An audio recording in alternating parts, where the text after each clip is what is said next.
Dr. Whaley, how are you? Dr. Whaley was stopping by at 9 o'clock to say hello and check on my lower back. Doc, I got a problem with the lower back. But we have to talk about it. You know, I do. I have a problem. Yeah, I do too, but growing old ain't for sissies. But I can't help you.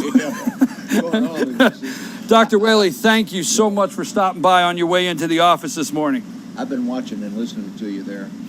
I think I told you I was a frustrated cop. My dad was an FBI agent. Actually, that's why I wanted to bring you in, as I knew.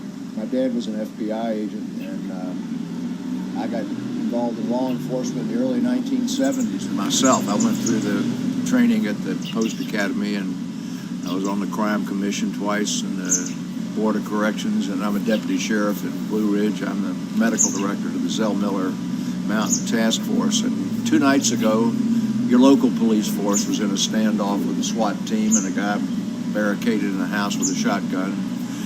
This idea that police are not sensitive to their community, not sensitive to the rights and privileges, the dignity of the people that they are charged with protecting is absolute baloney. And it's not the gun's fault, and it's not the police's fault. And I just have every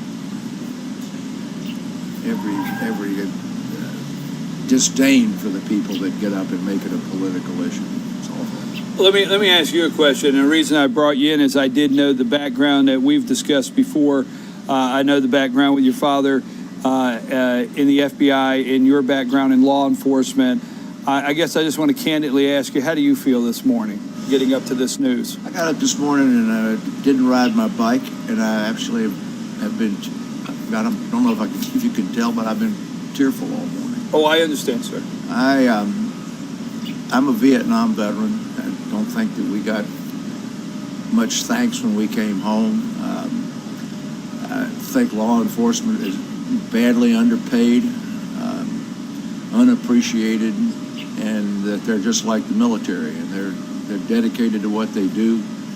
I think probably 1 out of every 100 doctors is a crook and a nasty guy. You know, 99 of them or 98 of them are just trying to help folks, and there may be one bad apple out of 100 in law enforcement, but 99 out of 100 are really good people. And I think that when something happens that's out of these tens of thousands of officers, one of them actually is caught doing something bad, people just go nuts over it. It drives me crazy. Well, I can appreciate the emotional feelings you have this morning. I get up. I don't like to say it's the first thing I do, but since 9/11,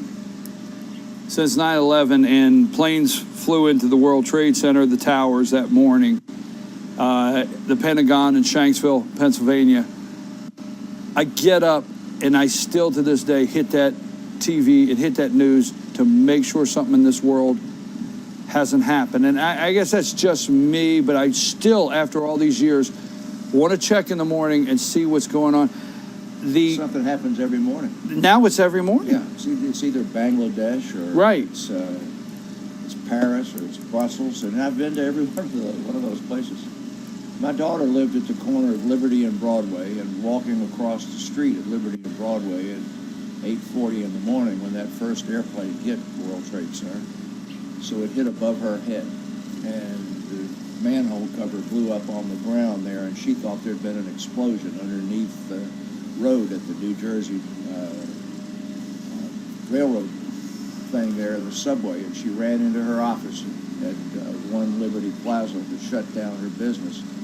And only when she went in the building, people started getting texts that she even know a plane had hit up there. So my daughter was right smack in the middle of it. They were out of their home for a year. She had to run, grab her kids, and escape through the smoke and fire and everything. And that was just the biggest one. There's lots of little ones. Well, now it's every day, and I guess there was a time when I say I would get up every morning and check the news to see, if something major had happened in the world. And it just seemed like it was a period of time where it was almost the American people or myself I was almost feeling like, okay, things are calming down. We're not getting attacked. And now it just every single day, I mean, we're seeing something take place that is a major concern. And I think Americans are nervous right now. I know my wife is. We were planning to go to South Africa on vacation, and she says she's not going because she's afraid to fly. And I say, look, there are millions of people flying every day perfectly safely, and something happens in one airport out of the 1,700 international airports in the world. Don't panic, But you're right. Something happens every day, and people are not comfortable.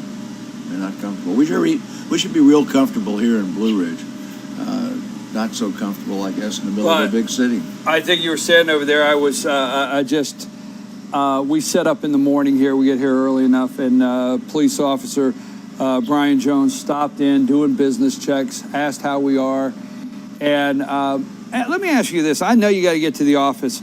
How do you feel when you hear that we have to retrain our police officers all the time? I think it's code word to retrain them on how to handle the social decline in these inner cities. I'm confused on what retraining our officers mean. I think you're opening up you're peeling one layer off a big onion.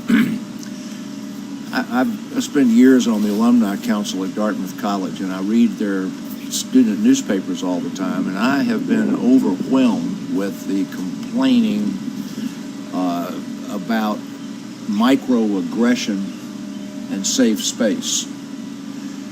When a college president, it wasn't Dartmouth, is going to put on a Cinco de Mayo party and have Spanish food, and has to cancel the party because having a party with Spanish food is offensive to a minority and is microaggression and creates a feeling of unsafe space.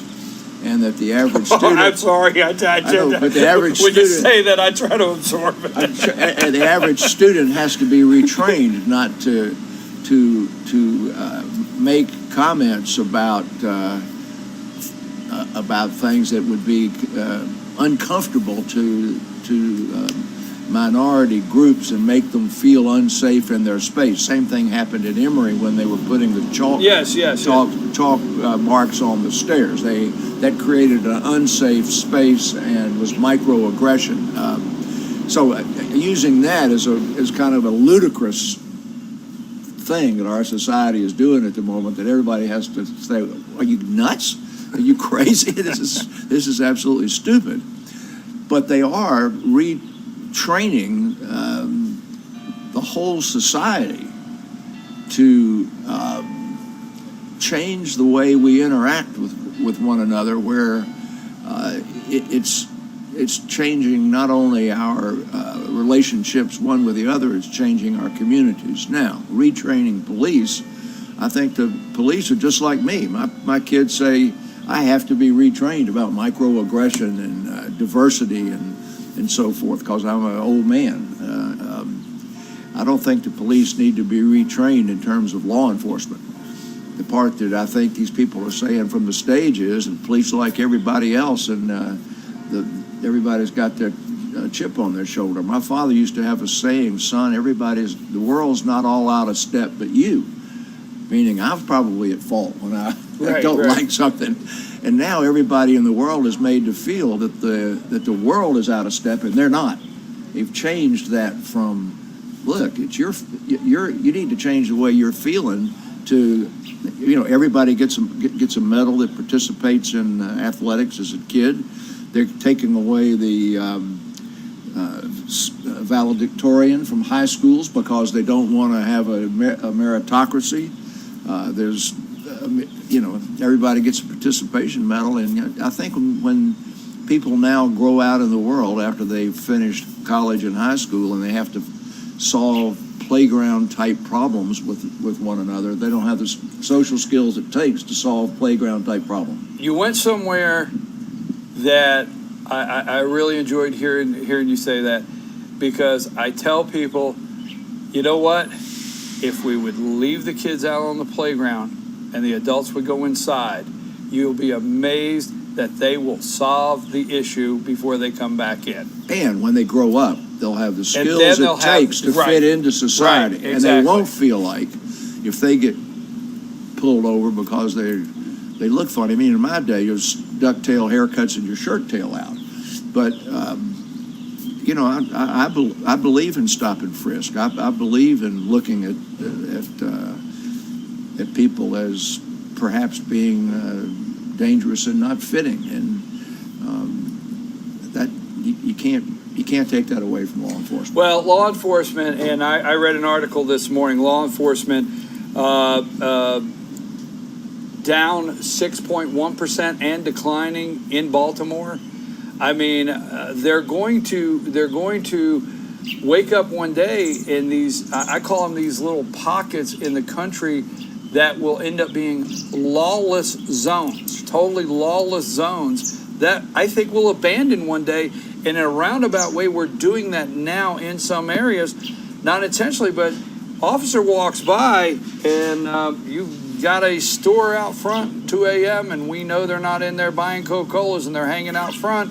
Drive by. Right, and an officer goes by, they drive by it, they don't stop. Why? Because if they go up and say, hey, what are you guys doing? There's 3 or 4 people doing this with the phone. And well, you've got those areas in Europe now that the police won't go in. right, Absolutely. You've got areas that they won't go in.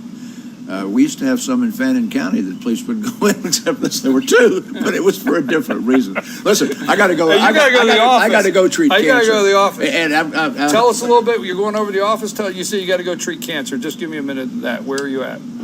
Well, I'm at Georgia Cancer here at Riverstone Medical Complex. The people may not realize this, but the Northside Cancer Center has 3 cancer clinics in North Georgia. We have one in Blairsville, the big one here in Blue Ridge, and one in Jasper. And the Northside Cancer Center is the 5th largest cancer group in the country, believe it or not. One of these days. Thank you. Next week, I think we're going to come back and talk about my back. Your back and no, we will. And marijuana oil or whatever. So we're going to talk about my back and marijuana. That's going to be an interesting. Dr. Whaley, thank you so much for. Go.